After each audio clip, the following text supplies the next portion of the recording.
നമസ്കാരം. ഞാൻ സുദർശൻ മേടത്തൂർ. കർക്കിടക മാസം ഒരു പുണ്യമാസമാക്കി മാറ്റുന്നത് എങ്ങനെ എന്ന വിഷയം നമുക്കിനി ചിന്തിക്കാം. നമുക്കെല്ലാവർക്കും അറിയാം, നിങ്ങളും കർക്കിടക മാസം ആവാൻ വളരെ പരിമിതമായ ദിവസം മാത്രമേ ഇനിയുള്ളൂ. സാധാരണ നമ്മളെ മലയാളികളെ സംബന്ധിച്ച് കർക്കിടകം ആരംഭിക്കുന്നത് തന്നെ ഒരു ശുദ്ധീകരണമാണ്, അല്ലേ? പൊട്ടിപ്പുറത്ത് ശീഭോതി അകത്ത്. മാലിന്യങ്ങളെല്ലാം കൂട്ടിയിട്ട് കത്തിച്ച് ശ്രീ ഭഗവതിയെ അകത്ത് കുടിയിരുത്തുന്ന ശീഭോതി അല്ലെങ്കിൽ ശ്രീ ഭഗവതിയെ കുടിയിരുത്തുന്ന ഒരു സംസ്കാരമാണ് ഓരോ കർക്കിടക മാസവും നാം നിർവഹിക്കാറുള്ളത്. സംക്രമം, കർക്കിടക മാസത്തിലേക്ക് കടക്കുന്ന മിഥുനരാശിയിൽ നിന്ന് കർക്കിടക രാശിയിലേക്ക് സൂര്യൻ പ്രവേശിക്കുന്ന ഉത്തമമായ ഒരു കാലഘട്ടം, അതായി കർക്കിടകത്തെ കാണുക എന്നുള്ളത് വളരെ വിശേഷമായിട്ടുള്ള ഒരു കാര്യമാണ്. ആ കർക്കിടക മാസത്തിന് ധാരാളം പ്രാധാന്യങ്ങളുണ്ട്. നമുക്ക് ചെയ്യാനുള്ള ഒരുപാട് കാര്യങ്ങളുണ്ട് കർക്കിടക മാസം. അതാവാം ഇന്ന് ഈ വീഡിയോയിലൂടെ നിങ്ങളോട് കൂടെ സംസാരിക്കുന്നത്. കർക്കിടക മാസത്തിൽ ശരീരത്തെയും മനസ്സിനെയും ആത്മാവിനെയും ഒന്ന് ശക്തിപ്പെടുത്തുന്ന ചില കാര്യങ്ങൾ, അല്ലെ, റെജുവിനേഷൻ പ്രോസസ്സ് എന്ന് പറയുന്ന ശരീരവും മനസ്സുമൊക്കെ ശുദ്ധീകരിച്ച് പരിശുദ്ധീകരിച്ച് ഊർജ്ജസ്വലമാക്കുന്ന പ്രക്രിയ. അതിനാണല്ലോ ആദ്യം വീടുകളൊക്കെ അടിച്ചും തെളിച്ചും ശുദ്ധീകരിച്ചും മാലിന്യങ്ങളൊക്കെ ഇങ്ങനെ കൂട്ടിയിട്ട്, ഇവിടെ വടക്കൻ മലബാറിലൊക്കെ പ്രത്യേകിച്ച് പൊട്ടിപ്പുറത്ത് ശീഭോതിയകത്ത് എന്നൊക്കെ പ്രത്യേകം താളം വിളിച്ച് ചപ്പുചവറെല്ലാം കുമിച്ചു കൂട്ടിയിട്ട് കൊണ്ടുപോയി തിരി കത്തിച്ചു കൊണ്ടുവന്ന് തിരി ഒഴിഞ്ഞ് അവ കത്തിച്ച് ദുരിതങ്ങളെ തീർക്കുന്ന ഒരു പ്രക്രിയ. പിന്നീട് അടിച്ചു തെളിച്ച അകത്ത് ഉമറക്കോലായിലോ മറ്റോ നല്ല നിലവിളക്കും ഒരു കിണ്ടിയിൽ ജലവും അതിലൽപ്പം തുളസിപ്പൂവും എല്ലാം ഇട്ട് ഒരു പായ വിരിച്ച് അല്ലെങ്കിൽ പലകയിട്ട് രാമായണം വായിക്കുന്ന ഐശ്വര്യകരമായ, അതോടുകൂടി ലളിതാ സഹസ്രനാമവും ആവാം. പ്രത്യേകിച്ച് ദക്ഷിണായന സന്ധ്യകളൊക്കെ ശ്രീ ഭഗവതിയെ പൂജിക്കുന്നതാണല്ലോ. ക്ഷേത്രങ്ങളിലൊക്കെ അതുകൊണ്ടാണ് നമ്മൾ രാവിലെ ഗണപതി ഹോമവും വൈകിട്ട് ഭഗവതി സേവയും ഒക്കെ നിർവഹിക്കണം. നോക്കൂ, എത്ര ഐശ്വര്യകരമായിരിക്കും ഓരോ വീടും അങ്ങനെ ചെയ്യുകയില്ലെന്നൊന്ന് ആലോചിച്ച് നോക്കൂ. അപ്പോൾ ഈ കർക്കിടക മാസം തീർച്ചയായിട്ടും ഈ ശ്രീ ഭഗവതിയെ നമ്മുടെ വീട്ടിലേക്ക് ക്ഷണിക്കാൻ നമുക്ക് സാധിക്കണം. ഐശ്വര്യദേവതയായ ലക്ഷ്മിയെ നമ്മുടെ വീടുകളിലേക്ക് കൊണ്ടുവരാൻ ഇപ്രകാരം അടിച്ചു തെളിച്ച് ശുദ്ധീകരിച്ച സന്ധ്യകളാവണം കർക്കിടക തുടക്കത്തിൽ തന്നെ ഉണ്ടാവേണ്ടത്. മഴയെല്ലാം തന്നെ തിമിർത്തിങ്ങനെ പെയ്യുന്നൊരു കാലഘട്ടം എന്നാണ് പറയുകയെങ്കിലും മഴയുടെ ആഘാതം ഒക്കെ കുറഞ്ഞു വരുമെന്ന് തോന്നുന്നു. ഇത്തവണത്തെ കാലാവസ്ഥയെല്ലാം പരിശോധിക്കുമ്പോൾ നമുക്കറിയില്ല. എങ്കിലും ആ ഐശ്വര്യദേവതയായ ഭഗവതിക്ക് ഒരു വിളക്ക് കത്തിച്ച്, പഞ്ചമം യത് ഭദ്രം എന്നൊരു പ്രമാണമുണ്ട്, 5 തിരി ഭദ്രദീപം, ഭദ്രദീപ പ്രകാശനം എന്നൊക്കെ സാധാരണ നമ്മൾ ഉപയോഗിക്കുന്നൊരു വാക്കാണ്. ഭദ്രദീപം 5 തിരിയിട്ട വിളക്ക്.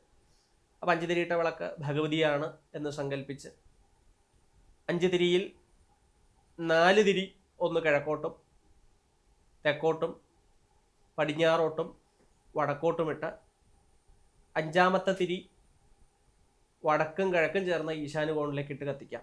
ഒക്കെ ഭഗവത് സേവയിൽ നമ്മൾ സാധാരണ തിരിയിടുന്ന ഒരു രീതിയാണ്. ആ രീതിയിലാവാം. ഇനി ചില പക്ഷങ്ങളിലൊക്കെ സമാന അകലങ്ങളിൽ 5 തിരിയിട്ട് കത്തിക്കുക എന്നൊരു പ്രമാണമുണ്ട്. അതൊക്കെ അവരവരുടെ ദേശാചാരങ്ങൾ. ഇത് രണ്ടും നല്ല രീതിയാണ്, തെറ്റു പറയാനില്ല. ആ 2 രീതിയിൽ നമുക്ക് ചെയ്യാം. ഓരോ വീട്ടമ്മമാരും പഠിച്ചും അനുശാസിച്ചും കേട്ടും വന്നിട്ടുള്ള രീതികൾ അനുസരിച്ച് ഇത് രണ്ടും നിങ്ങൾക്ക് ചെയ്യാം. എന്തായാലും വളരെ ഭംഗിയായ ഒരു താലത്തിലോ ഒക്കെ വിളക്ക് ഇങ്ങനെ കത്തിച്ചു വെച്ചാൽ വളരെ ഐശ്വര്യകരമായിരിക്കും നമ്മുടെ വീട്. പിന്നീട് രാമായണ പാരായണങ്ങൾ, ലളിതാ സഹസ്രനാമം വായിക്കുക, ദേവിക്ക് അർച്ചനകളെ ചെയ്യുക, നാരങ്ങ വിളക്ക് കത്തിച്ചു വെക്കുക. ഇതൊക്കെ വളരെ ഐശ്വര്യദായകമാണ് കർക്കിടക മാസത്തിൽ.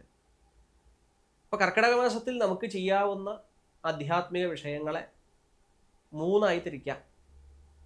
ശാരീരികമായിട്ടുള്ള ആചാരങ്ങൾ, മനസ്സിന് ശ്രേയസ് നൽകുന്ന ആചാരങ്ങൾ, ആത്മാവിന് ശ്രേയസ് നൽകുന്നത്. അതിൽ ശരീരവുമായി ബന്ധപ്പെട്ട ആചാരങ്ങളിലാണ് നമ്മുടെ കുടുംബ ബന്ധങ്ങളെല്ലാം പവിത്രമാക്കാനും നമ്മുടെ ശരീരത്തിൻ്റെ ഊർജം നിലനിർത്താനുമാണ് ആഹാരത്തിൽ, വിഹാരത്തിൽ ഒക്കെ നിർവഹിക്കുന്ന ആചാരങ്ങൾ. പണ്ടൊക്കെ പത്തലക്കറി കഴിക്കൽ എന്നൊരു സമ്പ്രദായം പഴയ മുത്തശ്ശിമാരൊക്കെ ഉള്ള നമ്മുടെ തറവാടുകളിലൊക്കെ ചെന്നാൽ നമുക്കറിയായിരിക്കും. പത്തിലക്കൂട്ടാനുകളൊക്കെ അന്ന് ധാരാളമായി ലഭിക്കുന്നൊരു കാലഘട്ടം. അതിൽ താളും തകരയും ചേനയും ചെമ്പും പയറും ഉഴുന്നും തഴുതാമയും ചീരയും മഞ്ഞയും കുമ്പളവും തുടങ്ങിയ പത്തിലക്കറികളെല്ലാം ധാരാളമായി നമ്മൾ ഉപയോഗിച്ചിരുന്നു. ഈ പത്തിലക്കറികളെല്ലാം ആരോഗ്യത്തെ വർദ്ധിപ്പിക്കുന്ന, കാരണം അന്ന് കർക്കിടക മാസം ഒരു ദാരിദ്ര്യ കാലഘട്ടമായിരുന്നു. ഇന്ന് അങ്ങനെയല്ല എങ്കിലും ഈ വസ്തുക്കളൊക്കെ വളരെ ശരീരത്തിനും മനസ്സിനും ഊർജ്ജദായകമായ വിഭവങ്ങളാണ്.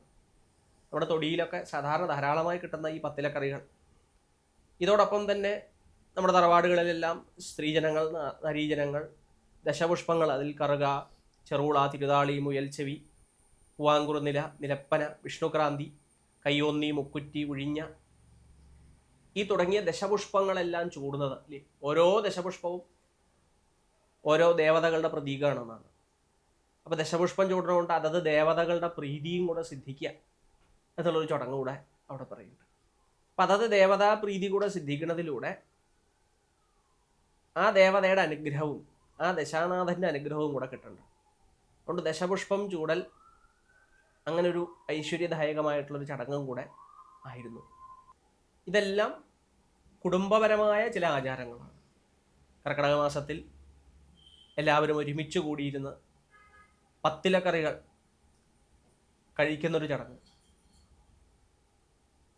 അതിൽ പ്രധാനപ്പെട്ടതാണ് കർക്കിടക കഞ്ഞി കഴിക്കൽ അല്ലേ. ഇതൊക്കെ നമ്മുടെ ഒരു ഫാമിലി റിലേഷൻഷിപ്സിൻ്റെ ഒരു സിനർജി എഫക്റ്റ് എന്നെല്ലാം നല്ല ഇന്ന് ആധുനിക മനഃശാസ്ത്രത്തിൽ പറയുന്നുണ്ട്.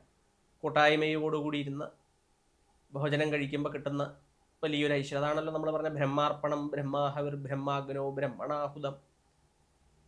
ആ ബ്രഹ്മത്വമാകുന്ന അഗ്നി നമ്മുടെ ഉള്ളിലുള്ള ജഠരാഗ്നിയിലേക്ക് ചെല്ലുമ്പോൾ കിട്ടുന്ന ആ ബ്രഹ്മത്വത്തിൻ്റെ ഊർജം, ഒരു ഐശ്വര്യം. പറ്റുമെങ്കിൽ ഈ കർക്കിടക മാസത്തിൽ ഒന്ന് അനുഷ്ഠിക്കാൻ ശ്രമിക്കുക. എല്ലാവരും ഒരുമിച്ച് ചേർന്നിരുന്ന് ഈ പത്തിലക്കറി എല്ലാം കഴിച്ച്, പറ്റുമെങ്കിൽ ഒരു കർക്കിടക കഞ്ഞി, അതിപ്പോൾ തൊടിയിലും പറമ്പിലും നടന്ന് വിഭവങ്ങളൊന്നും ശേഖരിക്കേണ്ട, ഇന്ന് അതിനുള്ള വിഭവങ്ങളെല്ലാം തന്നെ വാങ്ങാൻ നമുക്ക് കിട്ടും. അങ്ങനെയാവാം.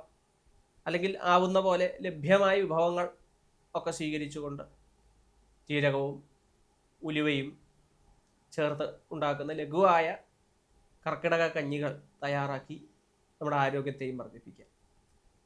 ഇത് കുടുംബബന്ധത്തെ ഭദ്രമാക്കാനുള്ള ഒരാചാരം. ഇനി രണ്ടാണ് നമ്മുടെ ശരീരപുഷ്ടിക്ക് വേണ്ടി നമ്മൾ നിർവഹിച്ചിരുന്ന പഞ്ചകർമാദി ചികിത്സകൾ. അതിൻ്റെ ലഘുരൂപമാണ് അഭ്യംഗസ്നാനത്തിലൂടെ നമ്മൾ നിർവഹിച്ചു വന്ന ഒരു ചര്യ. അഭ്യംഗം, നല്ല എണ്ണ തേച്ച് കുളി. പൊതുവെ തൈലങ്ങൾ തിലത്തിൽ നിന്നുണ്ടാക്കിയത് എന്നുള്ളത് കൊണ്ടാണല്ലോ തൈലം എന്ന വാക്ക് വരെയുണ്ടായത്. തിലത്തിൽ നിന്നുണ്ടാക്കുക എള്ളെണ്ണ. അപ്പോൾ എള്ളെണ്ണ തേച്ചുള്ള കുളി അതും വളരെ പ്രാധാന്യം. പണ്ടൊക്കെ വാവ് കുളി എന്നൊരു സമ്പ്രദായം ഉണ്ടായിരുന്നു. വെളുത്ത വാവിനും കറുത്ത വാവിനും ഒക്കെ എണ്ണ തേച്ച് കുളത്തിൽ നീന്തി കുളിക്കലാണ് പ്രാധാന്യം. കുളത്തിൽ നീന്തി കുളിക്കുന്നതിൻ്റെ പ്രാധാന്യം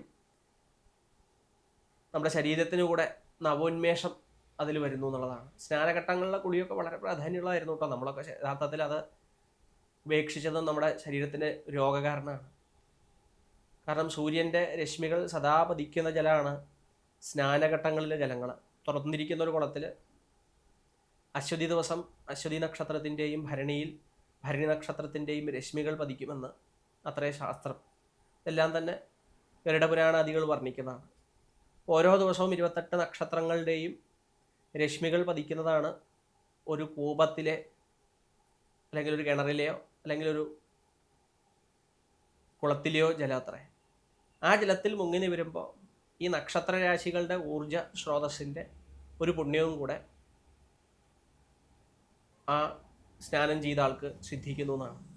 അതുകൊണ്ട് തേച്ചുകുളി, തേച്ചിട്ടുള്ള മുങ്ങിക്കുളി നമുക്കൊന്ന് നഷ്ടമായതാണ്. നമ്മൾ നഗര സംസ്കാരം വന്നപ്പോൾ നമ്മുടെ പൂർവാചാരങ്ങളിൽ വെടിഞ്ഞു പോയ ഒരു കാര്യമാണ്. അതുകൊണ്ട് തേച്ചുകുളിയും മുങ്ങിക്കുളിയും വളരെ പ്രാധാന്യം ഉള്ളതാണ്.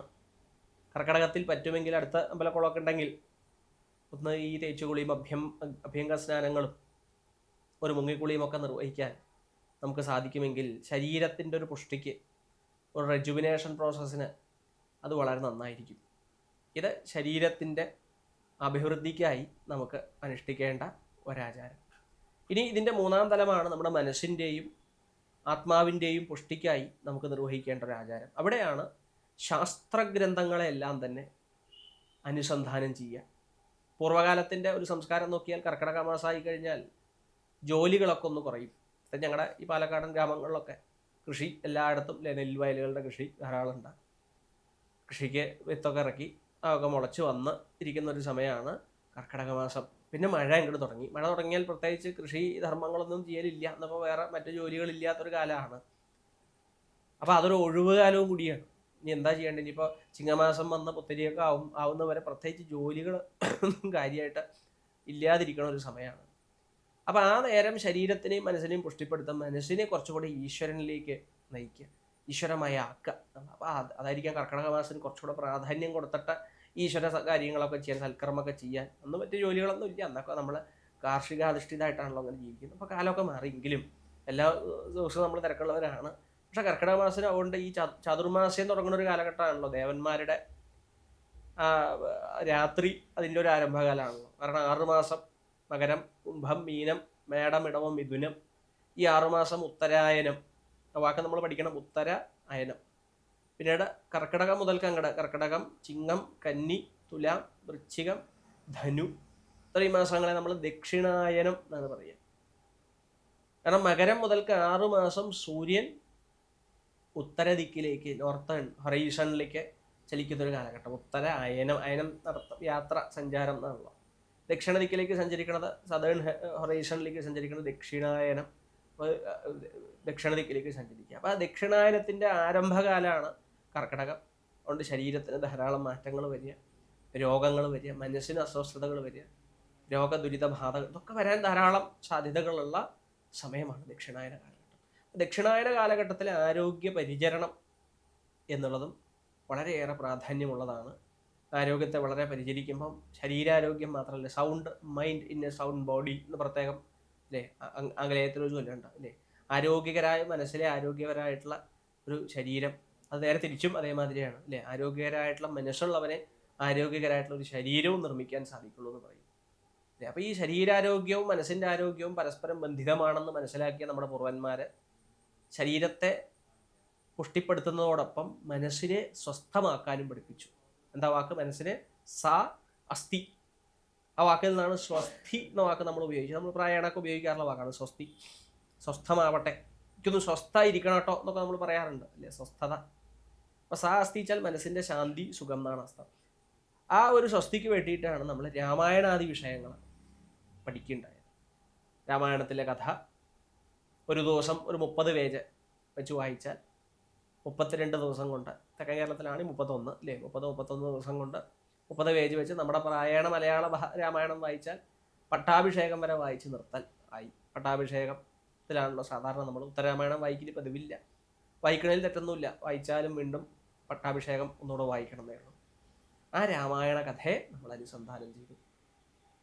അതിനോടൊപ്പം തീർച്ചയായിട്ടും നമ്മൾ ലളിതാ സഹസ്രനാമം വായിക്കൂ. ശ്രീമാതാ, ശ്രീ മഹാരാജ്ഞി തുടങ്ങിയിട്ടുള്ള ലളിതാ സഹസ്രനാമം വായിച്ചാൽ അബോധപൂർവമായൊരു പുണ്യമായിരിക്കും, അബോധപൂർവമായൊരു മാറ്റമായിരിക്കും നമ്മുടെ കുടുംബങ്ങളിൽ ഉണ്ടാകുന്നത്. ഒരു അരമണിക്കൂർ സമയം, 30 മിനിറ്റ് സമയം, 35 മിനിറ്റ് സമയമല്ലേ ഉള്ളൂ നമുക്ക് വൈകുന്നേരം നമുക്ക് മാറ്റിവെക്കാൻ. ഈ നേരം, ആ നേരം ഒന്ന് മാറ്റിവെച്ച് ഇതൊക്കെ ഒന്ന് അനുഷ്ഠിച്ച് നോക്കൂ. ഈ കാര്യങ്ങളൊക്കെ വളരെ ലഘുവായിട്ടുള്ള കാര്യങ്ങൾ, വലിയ ചിലവുകളില്ലാത്ത കാര്യങ്ങളല്ലേ നമ്മൾ ഈ പറഞ്ഞത്. വളരെ സുന്ദരമായി നമ്മുടെ ജീവിതത്തെ മാറ്റിമറിക്കാൻ പറ്റുന്ന വളരെ സുന്ദരമായ കാര്യങ്ങളാണ് ഇവയെല്ലാം. ആ രാമായണം പാരായണം ചെയ്ത് ആ കർക്കിടക മാസത്തെ വളരെ ഭക്തിപൂർണമായ ഈ പത്തിലക്കറികളും വെച്ച് പറ്റുമെങ്കിൽ ലഭ്യമായ ദശപുഷ്പങ്ങളൊക്കെ ചൂടി ഇതേപോലെ അഭ്യംഗ സ്നാനവും പറ്റുമെങ്കിൽ ഒരു ജലസ്നാനവും എല്ലാം ചെയ്ത് ആ കർക്കിടക മാസം വളരെ സുന്ദരമാക്കി തീർക്കാൻ, ഭക്തിമയമാക്കി തീർക്കാൻ നമുക്ക് സാധിക്കുമെങ്കിൽ ഈ കർക്കിടകം ഒരു ദുർഘടകാലമല്ലാതെ മാറ്റി മറിക്കാനുള്ള എല്ലാ അനുഗ്രഹവും നമുക്ക് ഈ കർക്കിടകത്തിലൂടെ സിദ്ധിക്കുമെന്നുള്ളതിൽ സംശയമില്ല. അതുകൊണ്ട് ഈ കർക്കിടക മാസം നമ്മൾ അമംഗളപരമായി കളയരുത്. പ്രത്യേകിച്ച് പ്രകൃതിക്ഷോഭങ്ങളൊക്കെ ധാരാളം വന്നുകൊണ്ടിരിക്കുന്ന ഒരു കാലഘട്ടമാണല്ലോ കേരളത്തിൽ നമ്മൾ കഴിഞ്ഞ കുറച്ച് വർഷമായിട്ട് കാണുന്നത്. അതിനെല്ലാം മാറ്റിമറിക്കണമെങ്കിൽ നമ്മൾ ശരീരം കൊണ്ടും മനസ്സുകൊണ്ടും ബലവാന്മാരായി മാറണം. ബലവാന്മാരായി മാറാനാണ് ബലവാനായ വാത്മീകി മഹർഷി അല്ലേ, ജ്ഞാനം കൊണ്ട് അറിവ് കൊണ്ട് ബലവാനായ വാത്മീകിയുടെ കഥയാണല്ലോ രാമായണം. അപ്പോൾ കാട്ടാള സംസ്കാരത്തിൽ നിന്ന് നമ്മളെല്ലാം തന്നെ അല്ലേ പ്രാകൃതന്മാരായ കാട്ടാളന്മാരിൽ നിന്ന് വിജ്ഞാനികളായ ജ്ഞാനസമ്പന്നന്മാരായ കവീശ്വരന്മാരായിട്ട് ഗണപതിയുടെ മന്ത്രത്തിൽ പറഞ്ഞ പോലെ കവീനാം ഉഭവശ്രവസ്തമം എന്ന കവിയുടെ കവിയുമായി തീർന്ന കവിത്വം ബുദ്ധിയുടെയും ബോധത്തിൻ്റെയും ഉന്മയുടെയും ഉണർച്ചയുടെയും തത്വമാണല്ലോ. ആ ബുദ്ധിയും ബോധവും ഉണർന്ന ഉന്മ ഉണർന്നവനായി മാറാൻ കവീശ്വരന്മാരുമായി മാറാൻ ഉള്ള രാമായണ കഥ കുട്ടികളെയൊക്കെ വിളിച്ചിരുത്തി ഇത് കേൾപ്പിക്കണം കേട്ടോ. അവർ രാമനെ അറിയണം, ഹനുമാനെ അറിയണം, വിഭീഷണനെ അറിയണം, രാവണനെ അറിയണം, രാവണൻ ചെയ്ത തെറ്റ്, ബാലി ചെയ്ത തെറ്റ്, അപരാധങ്ങൾ, അങ്ങനെ തെറ്റും ശരിയും തിരിച്ചറിയാൻ സാധിക്കുന്ന പാകമായ ഒരു തലമുറയെ വാർത്തെടുക്കാനും രാമായണ കഥകൾ പറഞ്ഞും കേട്ട് നമ്മൾ മുത്തശ്ശിമാരൊക്കെ വായിച്ചപ്പോൾ നമ്മൾ കേട്ട് പഠിച്ചിട്ടാണ് ഇതൊക്കെ നമ്മൾ പറഞ്ഞിരിക്കുന്നതല്ലേ.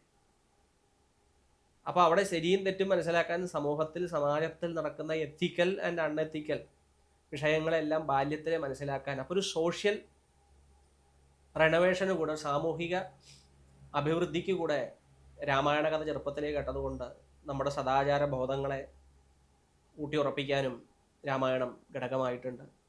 അതുകൊണ്ട് സോഷ്യൽ വെൽഫെയറിന് കൂടെ സാമൂഹിക ക്ഷേമത്തിന് കൂടെ രാമായണം കഥകൾ ഭക്തിയുടെ വിഷയവുമായിട്ട് നമ്മുടെ ജീവിതത്തിലേക്ക് കടന്നു വരാൻ നമുക്ക് കർക്കിടക മാസം ഉപയോഗിക്കാം. അതുകൊണ്ട് കർക്കിടകം ഈ രീതിയിലെല്ലാം ഉപയോഗിക്കാൻ നിങ്ങൾക്ക് സാധിക്കട്ടെ. തീർച്ചയായിട്ടും കർക്കിടകം ശ്രേഷ്ഠമായൊരു കാലഘട്ടമാണ്, ഭക്തിയുടെ കാലഘട്ടമാണ്, ആരോഗ്യവർദ്ധനവിൻ്റെ ഒരു കാലഘട്ടമാണ്.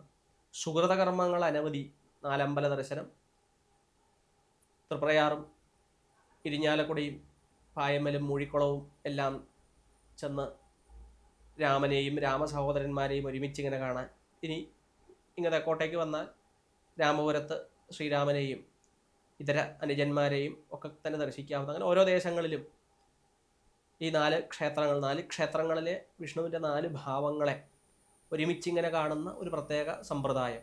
രാവിലെ ഉഷപൂജയ്ക്കും ഉച്ചപൂജയ്ക്കും അത്താഴപൂജയ്ക്കും അത്താഴ ശീവേലിക്കും എല്ലാം ഓരോ ക്ഷേത്രങ്ങളിൽ നിന്നിങ്ങനെ തൊഴുകുമ്പോൾ കിട്ടുന്ന ഒരു പ്രത്യേക 4 അമ്പല ദർശന സമ്പ്രദായ സംസ്കാരം.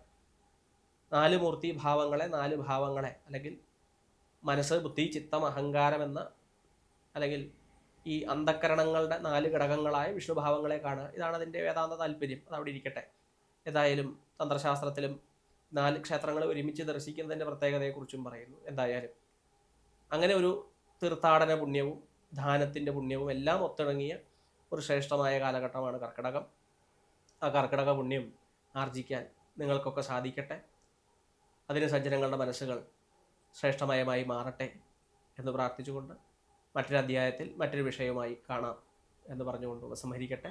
നന്ദി.